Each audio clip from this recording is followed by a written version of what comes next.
She had $80,000 in debt. Then, she met a billionaire. Emily sat on the edge of her narrow bed, the glow from her laptop screen casting pale light across the cluttered room. Numbers filled the screen, rows of balances, due dates, and threatening red notices. She scrolled through them with the numb familiarity of someone who had done it too many times, yet each reminder still struck her chest like a blow. 80,000. The figure clung to her mind, as heavy as if she were carrying it on her shoulders. Student loans, medical bills, interest piling higher each month. It was no longer just a number. It was the shape of her life, the shadow behind every decision. She closed the laptop and pressed her palms against her eyes, forcing back the tears that threatened to spill. On the dresser sat a stack of unopened envelopes, all stamped with urgency, all promising consequences if she continued to ignore them. She could not bear to open them tonight. She already knew what they said. The calls had started coming more often too, unknown numbers filling her phone screen until she learned to silence it. Each ring pulled her stomach into knots, yet she told herself she would keep answering the world with a smile, even if it was cracked at the edges. Emily had become practiced at hiding.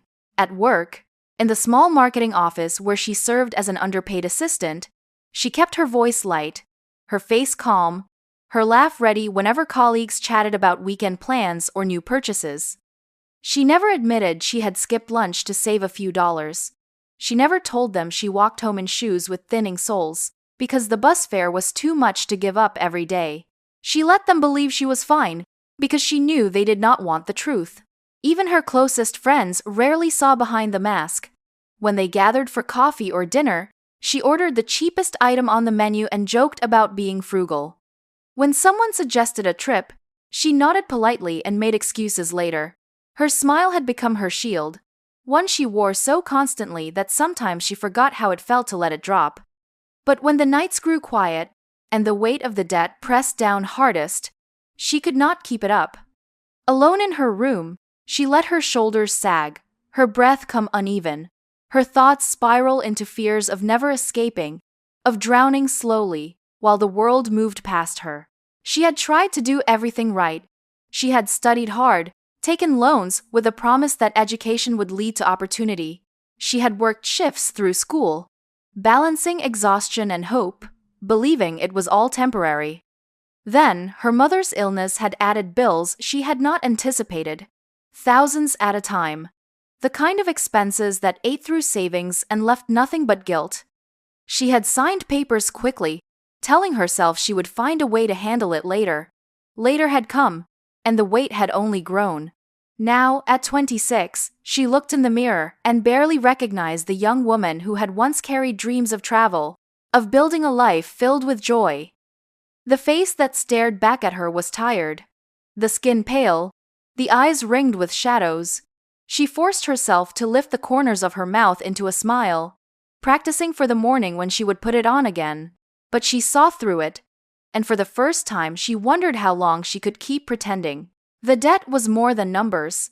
It was a chain around her, one that pulled tighter with every passing month. She could not see the end of it, only the endless stretch of payments she could never quite catch up with. She sat in the quiet of her room, the laptop still glowing faintly on the bed, and whispered to herself that tomorrow she would try again. But deep down she knew she was already on the verge of collapse. The ballroom shimmered with light, chandeliers scattering gold across polished marble floors. Music drifted softly from a corner quartet, the gentle clink of crystal glasses blending with the low murmur of conversation. Emily moved carefully between tables, clutching a stack of programs against her chest. Her role was simple: hand them out, answer small questions, make herself useful to the senior staff who actually mattered. She had dressed as best she could in a borrowed black dress, but even so she felt out of place the moment she stepped into the room. Around her, women wore gowns that sparkled like constellations, and men stood in sharp suits that fit as if they had been cut from the cloth for no one else.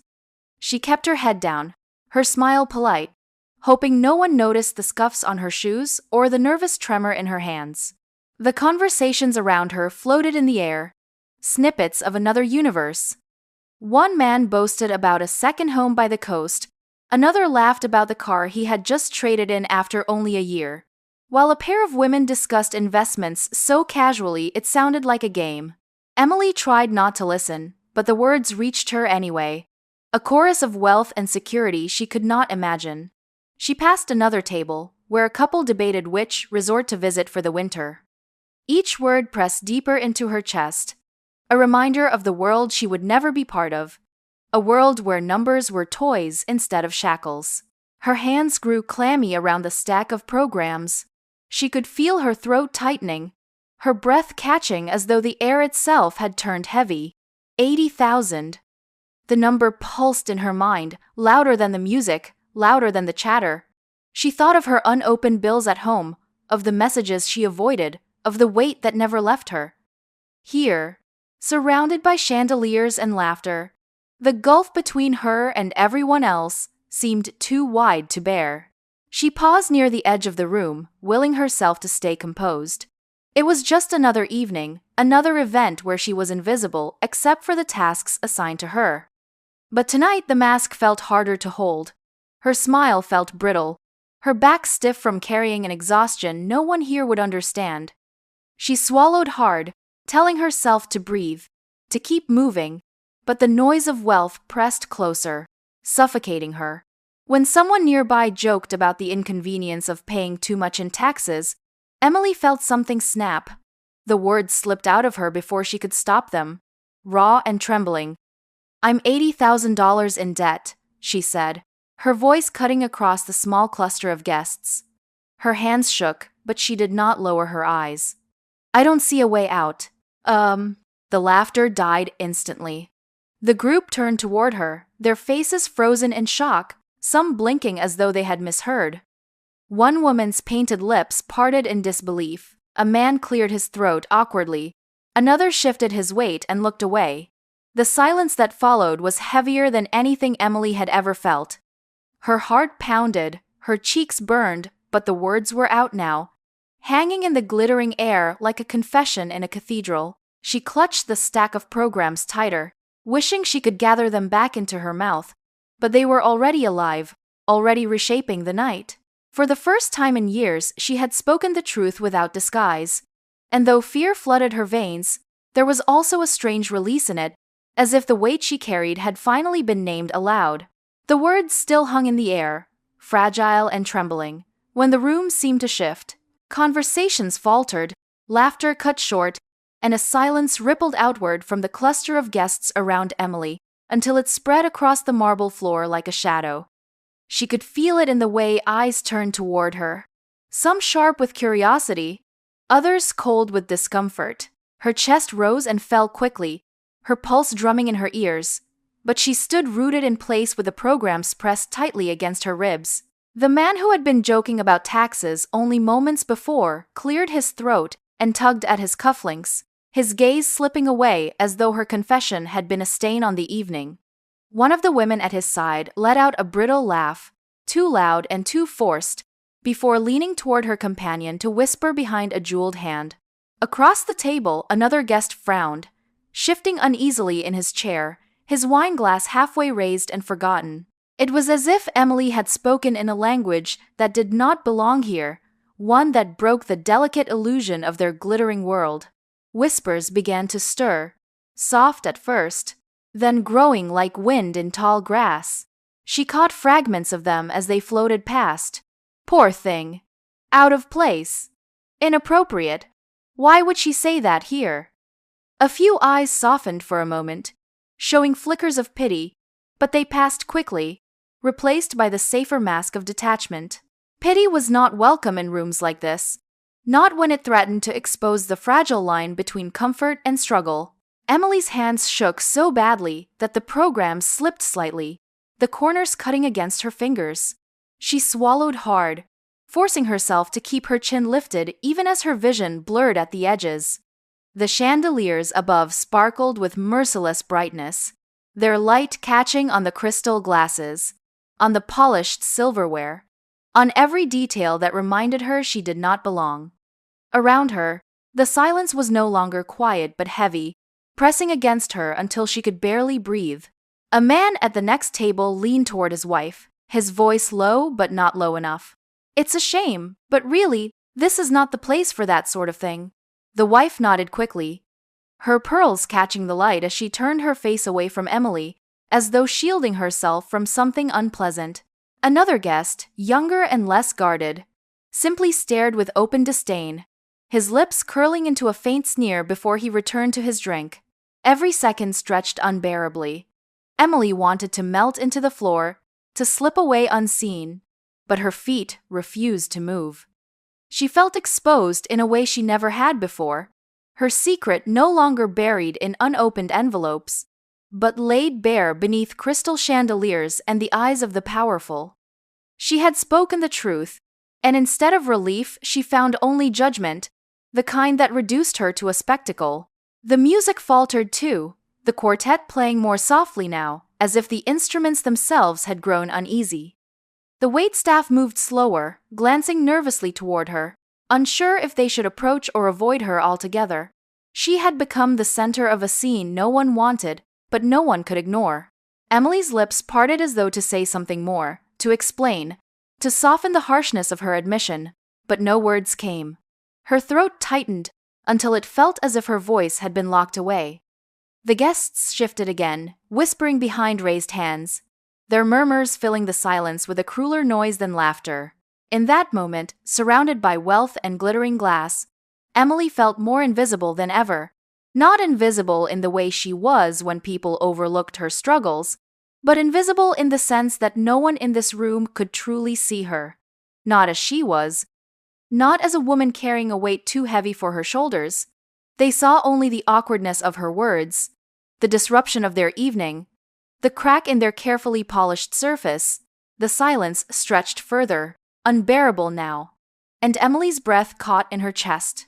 She thought she had already known what it meant to be alone, but here, among chandeliers and gowns, she understood it in a way that hollowed her out completely. From across the crowded ballroom, the murmur of whispers and the shifting of chairs came to a sudden halt. A tall figure had moved away from a cluster of executives near the stage, his stride deliberate, his gaze fixed not on the tables of investors or the polished dignitaries, but on the trembling young woman standing alone with her stack of programs. Marcus Hale, the man whose name had become synonymous with power and precision in every financial circle, cut through the crowd with an authority that needed no announcement. His presence commanded attention without raising his voice, without a single gesture beyond the steady weight of his eyes.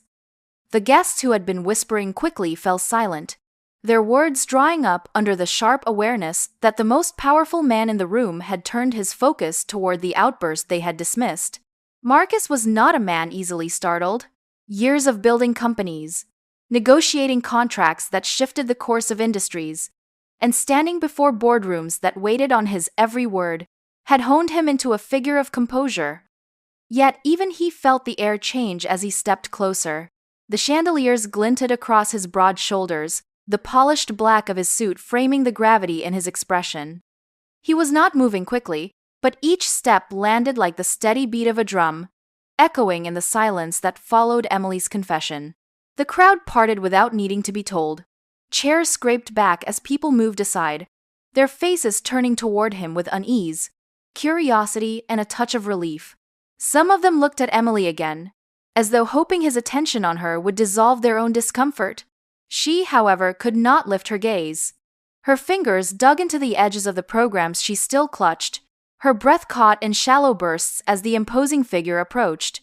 When Marcus stopped before her, the room seemed to shrink, its opulence fading into the background. He stood tall, his expression unreadable, his dark eyes fixed on her face. For a long moment he said nothing, letting the quiet grow heavy enough to drown out every thought but his own. Then, in a tone so calm it felt out of place against the tension, he spoke. "Say it again," he said. His voice was low but carried easily across the room. "Tell me what you just told them." Emily's head jerked slightly, her lips parting in shock. She glanced around, searching for a way to disappear, but every eye was on her now, anchored by the presence of the man who had silenced the room. Her throat tightened, and for a moment no sound emerged. Marcus did not press, did not move. But the steadiness in his gaze felt like an anchor pulling her back into the moment. Her voice broke when she finally answered. Softer than before, but clearer, each word trembling as it left her. I said, I'm $80,000 in debt, and I don't see a way out. The admission hung again in the silence. But this time it did not echo with disdain or whispered judgment. It lingered with weight, carried by the authority of the man who had demanded it be repeated. Marcus did not flinch. He studied her with a depth that unsettled the guests more than her words had. Behind them, the crowd waited, hushed and uncertain, aware that something had shifted but unsure what would come next. Emily's chest heaved as though she had just given away the last secret she had left. Her eyes brimmed, but she held them steady, not dropping her gaze even though her knees felt weak. Marcus inclined his head slightly, acknowledging her words as though they were not an embarrassment but a truth worthy of being spoken aloud. The ballroom, once filled with glittering detachment, now stood captive under the stillness he had drawn around her. Emily felt her pulse in her throat as the weight of Marcus Hale's gaze held her in place. The silence stretched around them, a silence that pressed against her ribs and made her want to shrink into nothing. Yet his calm expression, steady and unyielding, told her he was waiting, not the way the manager at her office waited for her to finish an excuse, not the way her friends politely nodded without listening, but with an attentiveness that left her no place to hide. Her lips trembled as she opened her mouth, the first words coming out in a whisper that barely carried. I have tried, she said. I have tried everything, but it is never enough. Her voice cracked, and she tightened her hold on the stack of programs until the edges bent under her fingers. She forced herself to go on. I work full-time. I pick up extra hours wherever I can. I skip meals so I can send every bit of money to the people who demand it, but the numbers do not move. The debt only grows. The crowd shifted uneasily, but still, no one interrupted. Emily's eyes stung as she tried to hold back tears. $80,000, she whispered. It sits over me like a wall I can't climb. Every month I think maybe this time I'll chip it down, but by the time the interest is added, it's higher again. I'm not living. I'm just running in place. Her voice gained a desperate rhythm as the words poured out. She spoke of skipping breakfast most days and sometimes dinner too, convincing herself a single sandwich was enough if it meant she could pay another bill. She told them about the unopened envelopes stacked on her dresser, how she could not bear to see the numbers in print anymore. She described lying awake at night listening to her phone buzz with calls from lenders, her body rigid in the dark as if ignoring them might make them vanish. Her cheeks burned as she admitted the dreams she had let wither under the weight of obligation. She had once wanted to travel, to study further, to build something meaningful for herself, but all of that felt childish now. I don't think about what I want anymore, she said, her voice breaking. I only think about survival. How to get through the week without collapsing. How to smile at work so no one knows that I can't breathe. The words fell into the stillness like stones into water, each one sinking deeper than the last. Some of the guests shifted in their seats, unable to meet her gaze. Others leaned forward unconsciously, drawn by the rawness of what she confessed. No one laughed now, no one whispered. The glitter of the ballroom seemed gaudy against the plainness of her truth, her fragility shining brighter than the chandeliers above. Emily's chest heaved as she spoke the last words, her voice faint but steady. I feel like I'm drowning in numbers that were never mine to begin with, and I can't find the surface anymore. Her confession ended, but the weight of it lingered. The crowd sat in silence, the power of her vulnerability cutting deeper than any speech or performance could have. She stood there trembling, her eyes lowered, her face flushed with shame and relief all at once, not yet realizing that her honesty had pierced the room in a way nothing else that night had managed. Marcus stood in the center of the room, his broad frame outlined by the glow of chandeliers, his gaze fixed on Emily with an intensity that seemed to quiet even the faintest whispers. Her words still echoed in the silence, fragile yet unshakable, a confession that had pierced through the glitter of wealth surrounding them. The guests sat frozen, their expressions caught between discomfort and awe. But Marcus did not look at them. His focus was entirely on the young woman before him, her hands trembling as she clutched the stack of programs, her face pale from exhaustion and fear. Slowly, deliberately, he reached into the inner pocket of his coat. The movement was unhurried, but it carried the weight of intention that everyone in the ballroom felt. Murmurs stirred as people craned their necks to see what he was doing, their curiosity mingled with disbelief. He withdrew a sleek black wallet, the leather gleaming faintly in the light, and held it in his hand, as though he were weighing something far heavier than money. Emily's breath caught, her eyes widening in confusion, unsure of what was happening.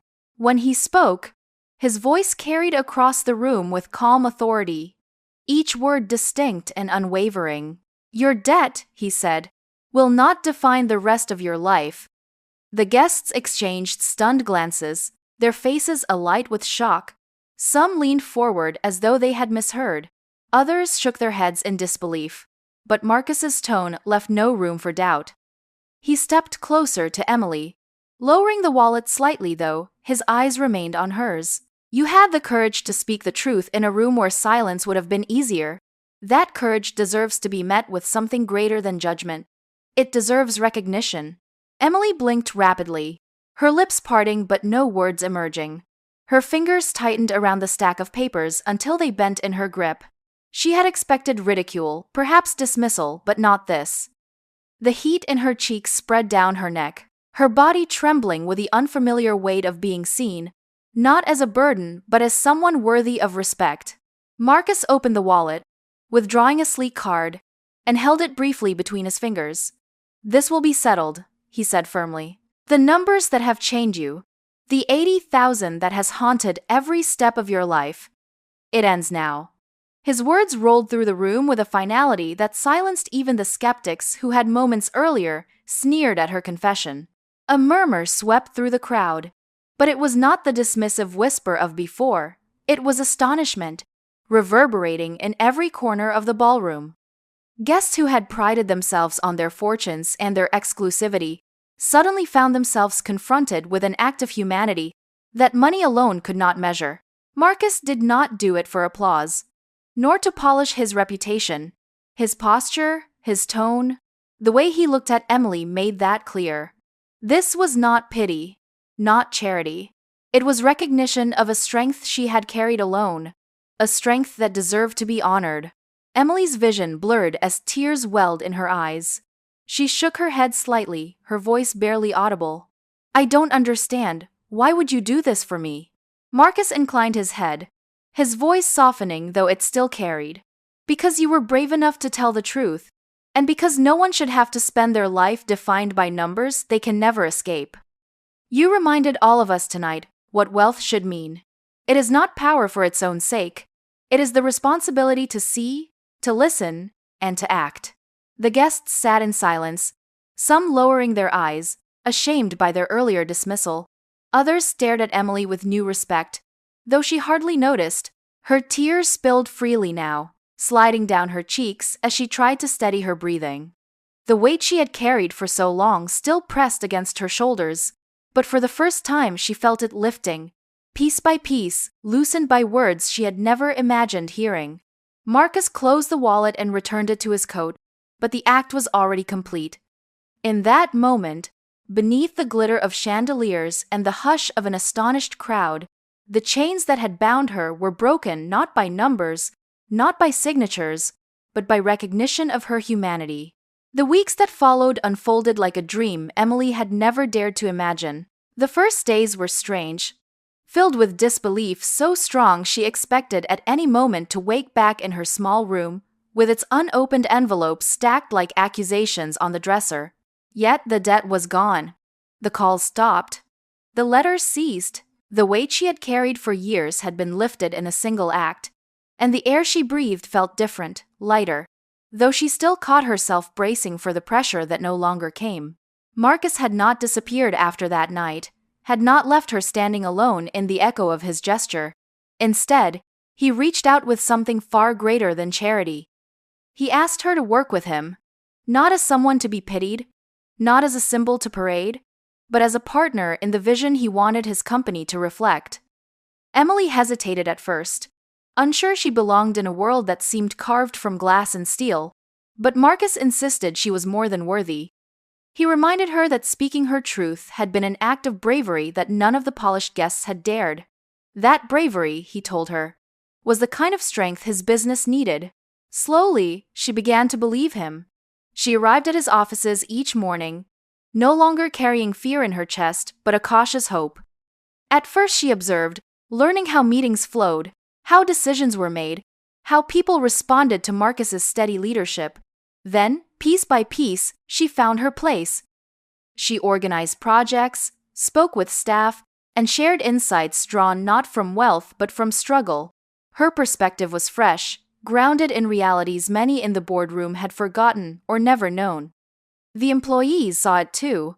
They respected her, not because of her connection to Marcus, but because she carried herself with honesty, never hiding where she had come from. When Marcus announced a press conference, Emily thought she would simply watch from the sidelines, another face in the crowd. Instead, he called her to stand beside him. Cameras flashed, reporters jostled for position, and the hum of anticipation filled the hall. Marcus waited until the room stilled, then stepped to the podium, his voice carrying with the calm conviction that had silenced an entire ballroom weeks earlier. He spoke not of profits or deals, but of purpose, of what wealth must mean if it is to matter at all. He told the story of the night Emily had spoken her truth, not embellishing it, not softening it, but presenting it as it was. He admitted his own shock, his own shame at the way she had been received, and then he gestured toward her. He said she was a reminder of why success is hollow if it cannot bring hope, why money without humanity is nothing more than paper. His words rippled through the room, leaving the reporters momentarily hushed, their pens hovering above notepads as they absorbed the weight of what he was saying. Emily stood tall at his side, her heart racing but her shoulders steady. For the first time in years, she felt secure, not because her debt was gone, but because she was valued for who she was. The world she had once thought forever close to her now stood open, not as a place she had been allowed into as a guest, but as a place where she belonged. She met the gaze of the cameras, not shrinking back, and in that moment she was no longer the young woman crushed by numbers. She was proof that dignity could rise again, even from despair. If you enjoyed this story, don't forget to give it a thumbs up and hit that subscribe button for more emotional, dramatic, and unexpected tales. And let us know in the comments, where in the world are you watching from? We love hearing from all of you. Until next time, stay kind, stay curious, and keep watching.